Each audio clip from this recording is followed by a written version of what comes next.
Hello and welcome back to the GSMC Sports Podcast brought to you by the GSMC Sports Network. I'm your host, TJ Mabarty. Today is February 6th, Tuesday, and we are going to be starting off the show talking about Super Bowl opening night that took place last night. It was basically just the first of the media days. This was the one instance where both teams were going to be together for media availability at the same time. Had some Patrick Mahomes, some Travis Kelce, some Brock Purdy, all the usual suspects sort of, and ended up being actually one of the more compelling media nights in recent Super Bowl history. A lot of storylines going into this one, so I'll be giving my takeaways on all of that. Then we're going to be moving on to the NBA, talking about the 76ers. We just got an update on Joel Embiid's timetable as he had surgery earlier today. So we'll be talking about the 76ers, what they should do going forward with this season and just the direction of their franchise as a whole. Then in the third segment, we are going to be talking about the LA Clippers, who just finished off their 7-game road trip, in which they went 6-1, just won the second of their back-to-backs last night in a very entertaining, high-scoring game against the Atlanta Hawks. So just generally talking about how the Clippers stack up in the Western Conference as far as contenders. And then finally, we're going to be ending the show talking about college basketball. We had the new polls announced yesterday, and then we had a top 5 team fall last night in overtime. So we'll be talking about that game, implications on the polls, and all of these top ranked teams. Before we get into all of that, just a reminder to like and follow. It helps us out a lot. And to try and use the chat if you have any comments or questions to make this show as interactive as possible. So without further ado, getting into our first segment here, talking about Super Bowl opening night. It was a little bit of a cool spectacle. I thought that the NFL did a pretty good job. It was Bruce Buffer, the UFC announcer, sort of calling out both teams onto the field and the whole staff and just trying to make it more of a spectacle. You know, this did take place in Las Vegas, so sort of had elements of that with the UFC tie-ins, but then it was Scott Hansen, the GOAT, came out with the initial interviews sort of before everybody broke off on their own, but he had 4 guys up on the stage with him, 2 from each team. It was Patrick Mahomes, Brock Purdy, Chris Jones, and Fred Warner, so the leaders of the offenses and the defenses, and just sort of asked them some questions. It wasn't anything all too hard hitting, but it seemed like there was a lot of mutual respect from both sides. I think that obviously, when you're coming back on a Super Bowl rematch where a lot of the cores are still intact, you obviously know from the other end how good this team is, to just as much as all the work you put in to get back to this place, they did so as well. That sort of ties into a theme that I thought came with some of Patrick Mahomes' comments, but it was interesting just even from the jump and that first Scott Hansen interview. Yes, this is taking place in Las Vegas, so more so on the West Coast than the Midwest, but a lot of boos coming for the Kansas City Chiefs players, which is almost the stamp of approval, I feel like. And just, if you haven't seen it in just Super Bowl, the opening night anyways, just on social media as well, the amount of hate, for lack of a better word, that the Chiefs get now. And that's sort of how you know that you made it as a real, I'm not going to say full-on dynasty yet, but a dynastic team maybe, and a real competitor that sort of the entire nation hates. I'm saying this as a Patriots fan, where everybody hated the Patriots for so long because everybody loves parity, and you want to see new teams, new faces, new logos, all of that. And we're going on this Chiefs run now where for a handful of years, it has just been Patrick Mahomes and the Chiefs, and people are almost sick of them now. And I just thought it was a little bit interesting the way that their players were getting booed, because this was also, especially sort of maybe a little bit overlapping with that end of the Patriots dynasty and now into their run here, where they were seen as this fun and up-and-coming team, and Patrick Mahomes is so electric, and you might not like his family, but Patrick Mahomes, I think the person, really hasn't given NFL fans much to complain about as far as the type of character that he's put out there. I think that, again, we're going to get into some of his comments in this, but I thought that he handled himself really well in this media day that took place yesterday. And, they've just sort of turned a little bit more heel. People get sick of all the attention that they get. Obviously, the Travis and Taylor Swift whole thing that gets sort of forced on football fans, maybe more than they would prefer to. But I think that all in all, it just goes to show the type of stature that the Chiefs have now at this point, that they are the villains. Now, getting into some of the more specific comments here, I do want to start with Patrick Mahomes, where all this time, really through the playoff run as a whole, but then as soon as they won that Ravens game, a lot of the agenda of, is Patrick Mahomes the greatest of all time, that sort of came into fruition more in the media. And obviously he was going to be asked about this come media day. And I thought that he was very mature and had the right types of responses. First off, obviously, I don't think he's the greatest of all time. I think that there needs to be more longevity with it. And that's kind of the route that Patrick Mahomes went. He could have made the argument about him being one of the most talented, most skills quarterbacks of all time. But he specifically referenced Tom Brady's 7 Super Bowls. He gave a quote, "I'm not even close to halfway yet." He obviously has 2 at this moment, looking to win his 3rd. But he told the reporters to come back in 15 years and ask him again. He said, "I'll see if I can get close to 7, but 7 seems like a long ways still."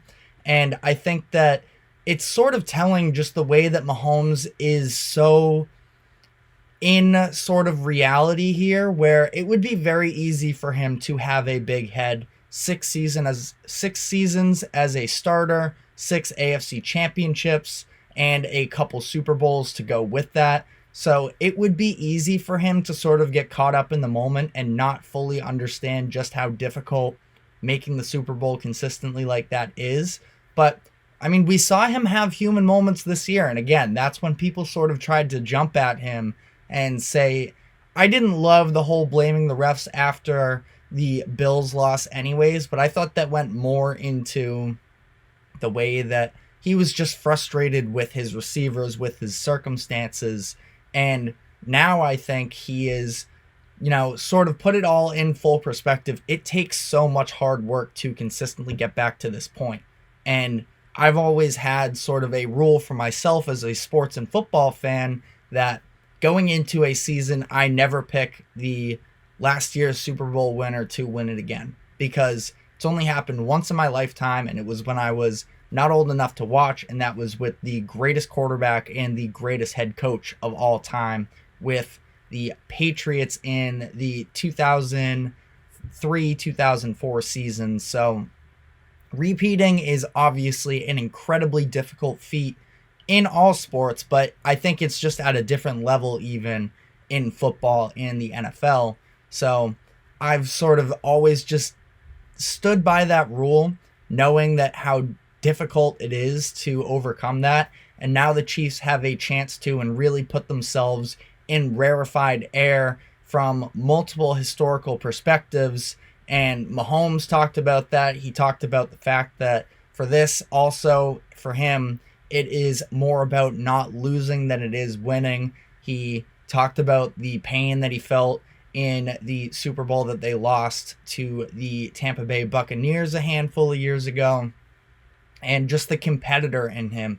He just seems so hungry still. It would be so easy for him to get a little bit complacent and comfortable with his stature already, but he just still seems so hungry and so willing to put in the work and doing whatever it takes to keep winning, that I think we really do have a great face of the league. And I know that the Chiefs are so hated right now, but I think that Mahomes is just about as good of a face of the league that you can possibly have. And I know that might not be the most popular opinion right now, but I think deep down in our hearts, we know that that's the truth. So that was sort of my takeaways from Patrick Mahomes speaking. Travis Kelce, he touched on this idea of repeating as well. He said this is the Super Bowl that he wants more than he ever has before, and just about, again, wanting to put themselves into this historic standpoint of being repeat champions. And I think that it's obviously probably pretty easy to say this is the one that I want next. Tom Brady always used to say his favorite Super Bowl was the next one. But I think that there's a real fire. It was funny. Also, he was getting booed earlier in the day as well. And it was him and George Kittle together. He was getting booed by the fans that were there. And he started getting worked up a little bit in his own. He's like, I want to play right now. You guys are just firing me up right now. And I think that this is going to be I like how the Chiefs have sort of embraced this whole villain role as well. It's not that, again, they have necessarily bad characters on their team itself. It's just sort of the circumstances of the whole thing where in society, really as a whole, we build people and things up just to tear them down. They are at the tearing down stage, and they're not going down without a fight. So going to be very interesting, especially for Travis Kelce now. As old as he is, he knows that he probably doesn't have too many seasons left to accomplish this, especially at the level that he wants to perform at, and the way that he has been able to respond so well in these first few playoff games after going quiet really for a lot of the end of the regular season. So, he's fired up for this. And, I guess briefly, since we're talking about Travis Kelce, and you kind of have to talk about Taylor Swift a little bit in case anybody was curious out there, he did say that he was aware of this whole album announcement that she made the other day, and he was asked about whether or not he was going to propose to her at some point in the near future. He said he's more focused on the Super Bowl ring specifically. So that's what I got for my Travis Kelce, Taylor Swift update. On the 49ers side of things, this is where I'm really bought into, honestly. I've found myself between the Kyle Shanahan and Brock Purdy storyline. I think that Brock Purdy, he gets more flack than he should from the media a lot of the time, but I also don't necessarily fully trust him and fully love him as a quarterback, but he's done everything he's been asked to do up to this point. I mean, if it's not for an injury in the NFC Championship game last year, who knows? We could be looking at back-to-back Super Bowl appearances for Mr. Irrelevant in the 2022 draft as the last pick of the entire draft. So he's done everything he's needed to. And another guy that just seems so cool-headed right now, and I always think it's funny, not that I think that there's anything wrong with it necessarily, but you have those clips a lot of the time of NFL players and NBA players who can name every single player that was drafted ahead of them, whether it be in the NFL, all the guys that were drafted in the specific position ahead of them. Brock Purdy was asked if he could do so, and he said no, he couldn't. That's not the type of guy he is. He said, I fell last for a reason. I haven't held any grudges against other teams. It all happened how it needed to, which I think is such a mature response for someone that, again, it's not a bad thing if you do hold a little bit of that chip on your shoulder, a little bit of grudge, but he just seems so thankful for the entire experience. And maybe you and I are different. Maybe you prefer more of that competitive edge type of guy,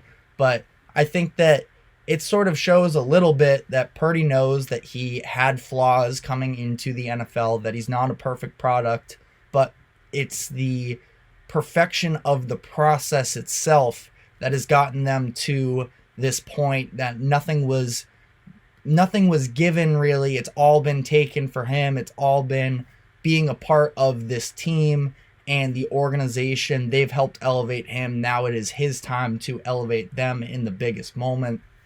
He gave another quote that was just interesting about this whole system quarterback debate that a lot of people in the media have about Brock Purdy, and a lot of people get really upset about the idea of Brock Purdy being a system QB or a game manager, I don't have the interest really to argue too heavily in that whole debate right now. And neither does Brock Purdy. He says that he doesn't think that it's necessarily a bad thing. He doesn't get worked up over it. Talked about how it takes a certain type of quarterback to be able to perfectly execute a coach's offense and the system that they want to run, and he's been able to do so. And it's interesting looking a little bit at the contrast between him and Jimmy Garoppolo. Not that Garoppolo was bad necessarily. He obviously also took them to the Super Bowl, but there's a lot of hand-holding, I felt like, with Garoppolo in that 49ers offense, and Shanahan didn't fully trust him to be the guy in the big moments. And now it seems like at least there is more faith now. It's not that anybody would necessarily say otherwise at this moment in particular. You need your quarterback to have confidence. But I thought that there was also an interesting moment in Media Day yesterday where Shanahan gave a little bit of a story about training camp in the 2022 headed to that season, where he was talking to the 49ers owner, Jed York, and York asked him about the quarterback, and Shanahan fired off. He was very frustrated at the time, but he said, "Our third guy is the best," referring to Brock Purdy over Trey Lance and Jimmy Garoppolo, who were both ahead of him on the depth chart at that time. And he said it wasn't really his proudest moment, considering, it was a lot of frustration for him in the moment and things weren't necessarily going quite as smoothly as he wanted to.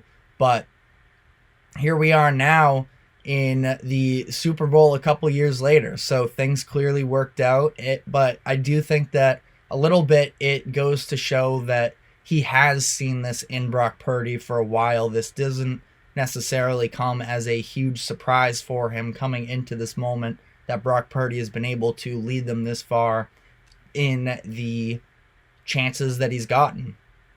Final thoughts here on Super Bowl opening night. There was a little bit of news that came out prior to Media Day where the 49ers were not happy with the training conditions that they were given. They are working out at the University of Las Vegas, UNLV, and they were not happy with the quality of the field. They said it was too tough. There's this whole toughness meter thing. It's supposedly supposed to be something around 70. It was like 50. I don't know all the science behind that necessarily, but they had a lot of problems with the field conditions themselves while the Chiefs were at the new Raiders facilities. Roger Goodell spoke on it at Media Day and said that over 50 analysts or experts went into the area and deemed it good to play on. So, just a little bit of a stupid little side story that's going on.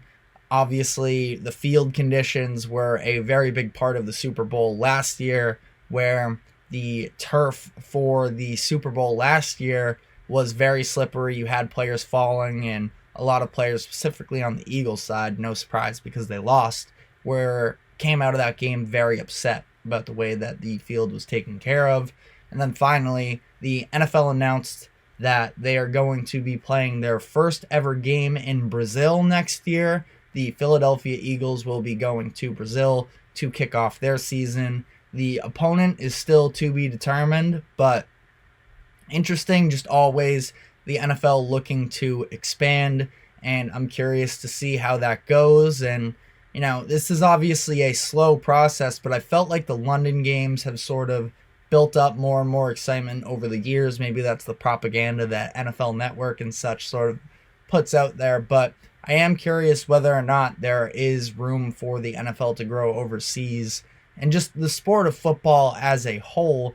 I think it would be a very cool thing. I love the sort of international push that the NBA has made in recent years, and basketball is a sport that definitely translates overseas a lot better than football does, but I think that it's been very successful. You've seen the other teams sort of stepping up to the challenge, which pushes the U.S. to work even harder, and we're going to see some stars in the U.S. Olympics for the first time in a little bit.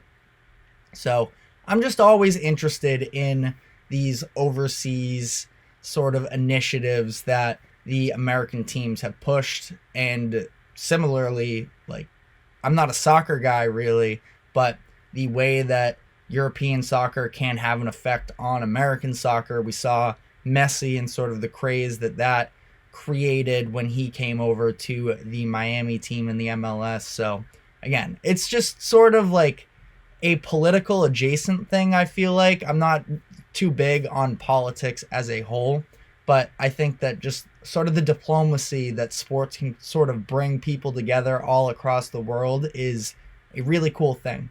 So I'm curious to see, this Brazil game as a standalone, and if there can be any potential ripple effects from that being the case.